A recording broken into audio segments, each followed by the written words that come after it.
വയനാട്ടിലേക്ക് പോവുകയാണ്. വയനാട്ടിൽ നിന്ന് ജോഷ്ല കൂടെ ചേരുന്നുണ്ട്. അവിടെയും പ്രതിഷേധ റാലി അല്പസമയത്തിനകം തന്നെ പ്രതിഷേധ റാലി നടക്കുമെന്നാണ് മനസ്സിലാക്കുന്നത്. ജോഷ്ല പറയൂ.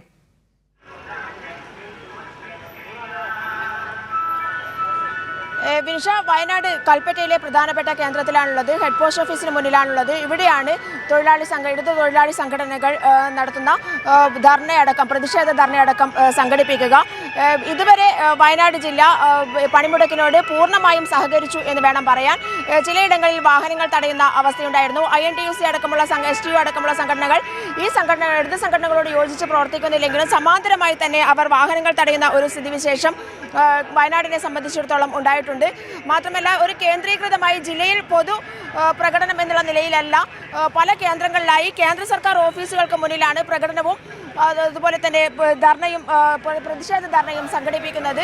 എന്തായാലും വയനാട് ജില്ലയിൽ ഇതുവരെ പണിമുടക്കിനോട് പൂർണ്ണമായും സഹകരിക്കുന്ന ജനങ്ങളടക്കം പൂർണ്ണമായും സഹകരിക്കുന്ന സ്ഥിതിയാണ് ഉണ്ടായിട്ടുള്ളത്. നമുക്ക് വയനാട് ജില്ലയിലെ ഒരു പൊതു അവസ്ഥ എന്താണെന്ന് CITയുടെ നേതാക്കളടക്കം ഇവിടെയുണ്ട്. ഹാരിസ്, എന്താണ് പറയുന്നത്? ഇന്നത്തെ ഒരു ഹർത്താലിന്, ഇന്നത്തെ ഒരു പണിമുടക്കിനെ സംബന്ധിച്ചിടത്തോളം എങ്ങനെയാണ് വയനാട് ജില്ലയുടെ ഒരു പ്രതികരണം? പണിമുടക്കിനോട് വയനാട്ടിലെ തൊഴിലാളികളും അതുപോലെ വ്യാപാരികളും എല്ലാം തന്നെ പൊതുവെ നല്ല സഹകരണമാണ് കാണിക്കുന്നത്. നല്ല രീതിയിലുള്ള വിജയമാണ്. ഈ എല്ലാ വ്യാപാര സ്ഥാപനങ്ങളൊക്കെ അടഞ്ഞെടുക്കുകയാണ്, തൊഴിലിടങ്ങളെല്ലാം അടഞ്ഞെടുക്കുകയാണ്, സർക്കാർ ഓഫീസുകൾ അടഞ്ഞെടുക്കുകയാണ്. പൊതുവെ നല്ല പ്രതികരണമാണ്. ഈ സമരം നാടൊന്നാകെ ഏറ്റെടുത്ത രീതിയിലാണ് കാണുന്നത്.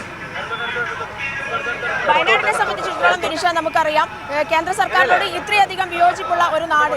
കാരണം ദുരന്തത്തെ അഭിമുഖീകരിച്ചപ്പോൾ പോലും ഒരു തരത്തിലും സഹായിക്കാത്ത തൊഴിലാളി വിരുദ്ധ, കർഷക വിരുദ്ധ ജനദ്രോഹ നയങ്ങളായിരുന്നു കേന്ദ്ര സർക്കാരിൻ്റെ ഭാഗത്തു നിന്നും ഉണ്ടായിട്ടുള്ളത്. അതുകൊണ്ട് തന്നെ വയനാടിനെ സംബന്ധിച്ചിടത്തോളം ഏറ്റവും അധികം കേന്ദ്ര സർക്കാരിനോട് വിരുദ്ധമായ നിലപാടുകൾ സ്വീകരിക്കുന്ന ജനങ്ങൾ അത് വയനാടിനെ സംബന്ധിച്ചിടത്തോളം ഉണ്ടാകും എന്നുള്ളതാണ്. അതുകൊണ്ട് തന്നെ ഈ ഒരു പണിമുടക്കിനോട് പൂർണ്ണമായും യോജിക്കുന്ന വിധത്തിലേക്ക് അവർ മാറിയിട്ടുണ്ട് എന്നുള്ളതാണ്. എന്താണ് വയനാടിനെ സംബന്ധിച്ചിടത്തോളം പറയാനുള്ളത്? കേന്ദ്ര സർക്കാരിൻ്റെ നയത്തെക്കുറിച്ചുണ്ടാണ് പറയാൻ. ഈ കേന്ദ്ര സർക്കാരിൻ്റെ കർഷകർക്കും തൊഴിലാളികൾക്കും ദ്രോഹകരമായിട്ടുള്ള ഈ നയത്തിനെതിരെയുള്ള ജനങ്ങളുടെ കൂട്ടായിട്ടുള്ള ഒരു പിന്തുണ ഈ സമരത്തിനുണ്ടായിട്ടുണ്ട്. എല്ലാവരും ഇത് അവരുടെ ജനഹൃദയങ്ങൾ ഏറ്റെടുത്തു കഴിഞ്ഞു. ഈ സമരം, ഈ ദേശീയ പൊതുപണിമുടക്കുമായിട്ട് ബന്ധപ്പെട്ടുള്ള ഈ മുദ്രാവാക്യങ്ങൾ തൊഴിലാളികളും കൃഷിക്കാരും, പ്രത്യേകിച്ചും ഗ്രാമീണ തൊഴിലാളികളടക്കം 26,000 രൂപ പ്രതിമാസ വേതനം അടക്കം ആവശ്യപ്പെട്ടുകൊണ്ട് ഇപ്പോൾ അസംഘടിതരായിട്ടുള്ള തൊഴിൽ മേഖല എല്ലാ തൊഴിലാളികൾക്കും അടക്കം ദ്രോഹകരമായിട്ടുള്ള ഈ കേന്ദ്ര കോഡ്, പിന്നെ തൊഴിൽ സംബന്ധമായിട്ടുള്ള നിയമക്കോഡ് അത് പിൻവലിക്കണമെന്ന് ആവശ്യപ്പെട്ടുകൊണ്ടുകൂടിയാണ് ഈ സമരം. 29 നിയമങ്ങളെ 4 ചുരുക്കി തൊഴിലാളികൾക്ക് ദ്രോഹകരമാക്കി മാറ്റിയിട്ടുള്ള കേന്ദ്ര സർക്കാർ നിലപാടുകൾ കോർപ്പറേറ്റുകൾക്ക് അനുകൂലമായ നിലപാടുകളാണെന്ന് കർഷകരും തൊഴിലാളികളും തിരിച്ചറിഞ്ഞു. അതാണ് ഈ സമരത്തിൻ്റെ വിജയം. അല്ല, കേന്ദ്ര ഗവൺമെൻറ് നടപ്പിലാക്കിക്കൊണ്ടിരിക്കുന്ന ജനദ്രോഹ നടപടികളും തൊഴിൽ നടപടിക്കെതിരെയാണ് സംയുക്ത പണിമുടക്ക് ദേശീയ തലത്തിൽ എല്ലാ സ്റ്റേറ്റുകളിലും നടക്കുകയാണ്. ഇതിൻ്റെ ഭാഗമായി തന്നെയാണ് വയനാട് ജില്ലയിലെ കൽപ്പറ്റയിലും എല്ലാ സമരസഖാക്കളും ഈ പണിമുടക്കുമായി ബന്ധപ്പെട്ടുകൊണ്ട് ഗ്രാമങ്ങളിലൂടെ ഈ സന്ദേശങ്ങൾ നൽകിക്കൊണ്ട് ലേബർ കോഡ് 29 ലേബർ കോഡുള്ളത് 4 ലേബർ കോഡാക്കിക്കൊണ്ട് കോർപ്പറേറ്റ് കമ്പനികളെ സഹായിക്കാൻ വേണ്ടി, വൻകിട കമ്പനികളെ സഹായിക്കാൻ വേണ്ടി കേന്ദ്ര ഗവൺമെൻറ് നടപ്പിലാക്കുന്ന അതിന് എതിരെയാണ് ഈ സമരം പണിമുടക്കും നടക്കുന്നത്. 10 മണിക്ക് വിനിഷ, 10 മണിയോടുകൂടി പ്രകടനം ആരംഭിക്കും. അത് എല്ലാ തൊഴിലാളി സംഘടനകളുടെയും നേതാക്കളും അതുപോലെ തന്നെ ആളുകളും അടക്കം പങ്കെടുത്തുകൊണ്ടുള്ള ഒരു വൻ പ്രകടനം തന്നെയായിരിക്കും.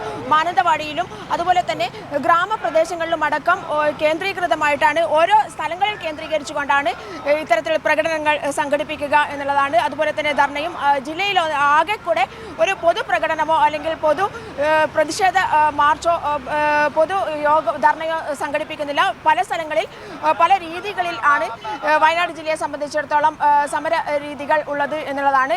അതുപോലെ തന്നെ KSRTC ബസ്സുകൾ, ദീർഘദൂര KSRTC ബസ്സുകൾ മാത്രമാണ് ഓടിക്കൊണ്ടിരുന്നത്. വയനാട്ടിലൂടെ കടന്നു പോകുന്നു എന്നുള്ളതല്ലാതെ വയനാട് ഡിപ്പോയിൽ നിന്നും KSRTC ബസ്സുകൾ ഒന്നും തന്നെ ഇന്ന് സഞ്ചാരം നടത്തിയിട്ടില്ല എന്നുള്ളതാണ് മറ്റൊരു കാര്യം.